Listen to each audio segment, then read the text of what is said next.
আসসালামু আলাইকুম সম্মানিত শিক্ষক মণ্ডলী, আজকের ভিডিওটি আপনাদের জন্য খুবই কার্যকর এবং গুরুত্বপূর্ণ হতে যাচ্ছে। কারণ তৃতীয় থেকে পঞ্চম শ্রেণীর জন্য জেলা প্রাথমিক শিক্ষা অফিস থেকে 50 দিনের ধারাবাহিক কর্ম পরিকল্পনার যে একটি নমুনাপত্র দিয়েছে, সেই নমুনাপত্রটি আপনি কিভাবে ফিল আপ করবেন, আজকের ভিডিওটি সেই সম্পর্কে। তাই ভিডিওটি না টেনে যদি পুরো ভিডিওটি আপনি দেখেন, তাহলে এই ভিডিওটি শেষে আপনি নিজে নিজেই সেই নমুনাপত্রটি ফিল আপ করতে পারবেন। তো আর কথা নয়, চলুন আমরা ভিডিওটি দেখি। তো আমি জেলা প্রাথমিক শিক্ষা অফিসার মহোদয় যে নমুনাপত্রটি দিয়েছেন সেটি আমি ওপেন করে নিলাম। এই যে দেখেন, বিষয় শিক্ষকের 50 দিনের ধারাবাহিক কর্ম পরিকল্পনা 20 জুলাই হতে 20 অক্টোবর 2025 পর্যন্ত। আর এদিকে আছে প্রধান শিক্ষকের সুস্পষ্ট নির্দেশনা ও পরিকল্পনা। আমি একে একে বিস্তারিত সব আলোচনা করব, আপনারা মনোযোগের সাথে ভিডিওটি শুনবেন। তো আমার আজকের শ্রেণী হলো তৃতীয়, বিষয় বাংলা। মোট শিক্ষার্থীর সংখ্যা 40 জন, মূল্যায়িত শিক্ষার্থীর সংখ্যা 35 জন, অতি উত্তম 0, উত্তম 7 জন, চলতিমান 9 জন এবং চলতিমানের নিচে হলো 19 জন। আচ্ছা, এখন বাংলার ক্ষেত্রে তো দুইটা অংশ, তাই না? একটা হলো পঠন দক্ষতা আর একটা হলো লিখন দক্ষতা। আর এটা তৃতীয় থেকে পঞ্চম শ্রেণীর বাংলা বিষয়ের কিন্তু একই। তো আমি এখানে যেগুলি দেখাবো আপনি এর সাথে সংযোজনও করতে পারেন, বিয়োজনও করতে পারেন, কোনো সমস্যা নেই। তো প্রথমেই দেখেন বাংলা পঠন দক্ষতা আছে। তো বাংলা পঠন দক্ষতার ক্ষেত্রে আপনার যে পরিকল্পনা সেটি হলো বর্ণজ্ঞান। এটা 6 কর্মদিবসের মধ্যে স্বরবর্ণ ও ব্যঞ্জনবর্ণ একে একে উচ্চারণ করাবো, বর্ণ কার্ড দেখিয়ে সেই বর্ণের নাম বলতে দেব, নতুন শব্দ ভেঙে বর্ণগুলো চেনাবো, বর্ণ দিয়ে বিভিন্ন শব্দ গঠন করতে দেব। আচ্ছা, এরপরে দেখেন 2 নম্বরে আছে ধ্বনি সচেতনতা। সেটা 4 কর্মদিবসের মধ্যে শব্দকে ধ্বনিতে ভাগ করতে দেব, শব্দ থেকে নির্দিষ্ট ধ্বনি বাদ দিলে নতুন শব্দ কি হয় তা দেখাবো, একাধিক ধ্বনি একত্র করে শব্দ গঠন করতে দেব, ধ্বনি পরিবর্তন করে নতুন শব্দ তৈরি করতে শেখাবো। তারপরে দেখেন 3 নম্বরে আছে শব্দ ভাণ্ডার। 10 কর্মদিবসের মধ্যে এটা আমি কমপ্লিট করব। পাঠ্যাংশ থেকে পরিচিত শব্দগুলো চিহ্নিত করতে বলবো, একটি শব্দ দিয়ে তার সমার্থক শব্দ বলতে বলবো, একটি শব্দ দিয়ে তার বিপরীত শব্দ বলতে বলবো, নতুন বা কম পরিচিত শব্দের অর্থ নিজ ভাষায় ব্যাখ্যা করতে বলবো, একটি নির্দিষ্ট শব্দ দিয়ে একটি বাক্য তৈরি করতে বলবো, যুক্তবর্ণ ভেঙে ভেঙে দেখাতে বলবো, প্রয়োজনে সহযোগিতা করব। তারপরে দেখেন 4 নম্বরে হলো সাবলীলতা। এটা হলো 10 কর্মদিবসের মধ্যে কমপ্লিট করব। আমি প্রথমে স্পষ্ট উচ্চারণে ও সঠিক ভঙ্গিতে পঠনের মাধ্যমে মডেল উপস্থাপন করব, পরে শিক্ষার্থী আমাকে অনুকরণ করবে।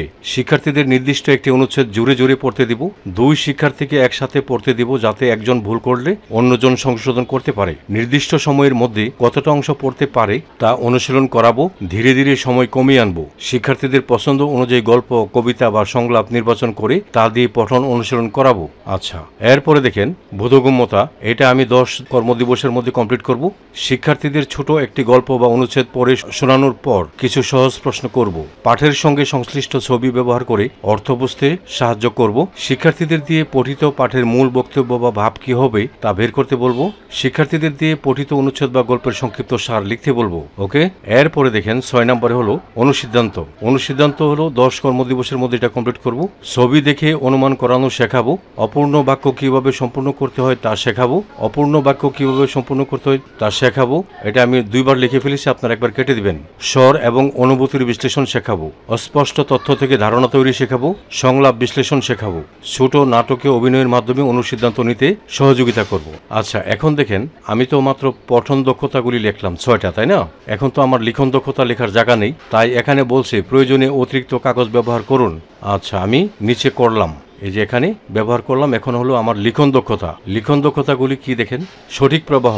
লেখাটা আসলে আপনি ওই পঠন দক্ষতার সাথে সাথেই যদি 45 মিনিটের ক্লাস হয়ে থাকে 30 মিনিট পাঠদান করবেন আর 15 মিনিট লেখা অনুশীলন করাতে পারেন। তো দেখেন, প্রতিদিন সঠিক প্রবাহে 3টি বর্ণ বোর্ডে লিখাবো, পারক শিক্ষার্থীর সাথে অপারক শিক্ষার্থী বসিয়ে অনুশীলন করতে দেব, প্রয়োজনে মাল্টিমিডিয়া ব্যবহার করব। প্রতিদিন বাড়ির কাজ হিসাবে বাংলা খাতায় হাতের লেখা লিখে আনতে বলবো। আচ্ছা, এরপরে দেখেন সঠিক আকৃতি। এটাও প্রতিদিন সঠিক আকৃতিতে 3টি বর্ণ বোর্ডে লিখব, পারক শিক্ষার্থীর সাথে অপারক শিক্ষার্থী বসিয়ে অনুশীলন করতে দিব, প্রয়োজনে মাল্টিমিডিয়া ব্যবহার করব। প্রতিদিন বাড়ির কাজ হিসাবে বাংলা খাতায় হাতের লেখা লিখে আনতে বলবো। পরের দেখেন সমান্তরাল, যে প্রতিদিন সঠিক সমান্তরালে 3টি বর্ণ বোর্ডে লিখব, পারক শিক্ষার্থীর সাথে অপারক শিক্ষার্থী বসিয়ে অনুসরণ করতে দেব, প্রয়োজনে মাল্টিমিডিয়া ব্যবহার করব। প্রতিদিন বাড়ির কাজ হিসাবে বাংলা খাতায় হাতের লেখা লিখে আনতে বলবো। এগুলি একই রকম। তারপরে দেখেন মাত্রা ও বানান, প্রতিদিন সঠিক মাত্রা ও বানানে 3টি শব্দ বোর্ডে লিখব এবং শিক্ষার্থী শিক্ষার্থীদের অনুশীলন করাবো। পাঠ সংশ্লিষ্ট যুক্তবর্ণগুলো ভেঙে ভেঙে দেখাবো। পারক শিক্ষার্থীর সাথে অপারক শিক্ষার্থীর বসিয়ে অনুশীলন করতে দেব। প্রয়োজনে মাল্টিমিডিয়া ব্যবহার করব। প্রতিদিন বাড়ির কাজ হিসাবে বাংলা খাতায় হাতের লেখা লিখে আনতে বলবো। তারপরে 5 নম্বরে দেখেন বিরাম চিহ্ন। বিরাম চিহ্ন সম্পর্কে সঠিক ধারণা দেব। ছোট ছোট অনুচ্ছেদ লিখে বিরাম চিহ্নের অনুশীলন করাবো। প্রয়োজনে মাল্টিমিডিয়া ব্যবহার করব। প্রতিদিন বাড়ির কাজ হিসাবে বাংলা খাতায় হাতের লেখা লিখে আনতে বলবো। তারপরে দেখেন নাম্বার 6 ব্যাকরণ জ্ঞান। বাক্যে ব্যবহৃত পদগুলো সম্পর্কে সঠিক ধারণা দেব। বিশেষ্য বিশেষণ সর্বনাম ও ক্রিয়াপদগুলো সম্পর্কে বিস্তারিত ধারণা দেব।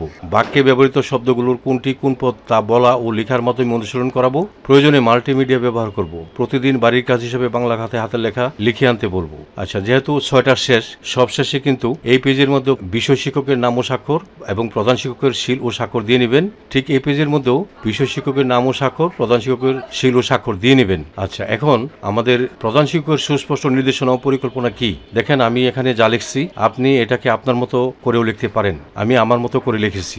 নির্ধারিত সময়ের মধ্যে তৃতীয় শ্রেণীর বিষয় শিক্ষক দিয়ে অপারগ শিক্ষার্থীদের বাংলা বিষয়ের পঠন ও লিখন দক্ষতা অর্জনে সচেষ্ট হব। শ্রেণী কার্যক্রম পর্যবেক্ষণ করব। স্টাফ মিটিং এর মাধ্যমে বিষয় শিক্ষককে প্রয়োজনীয় নির্দেশনা দিব।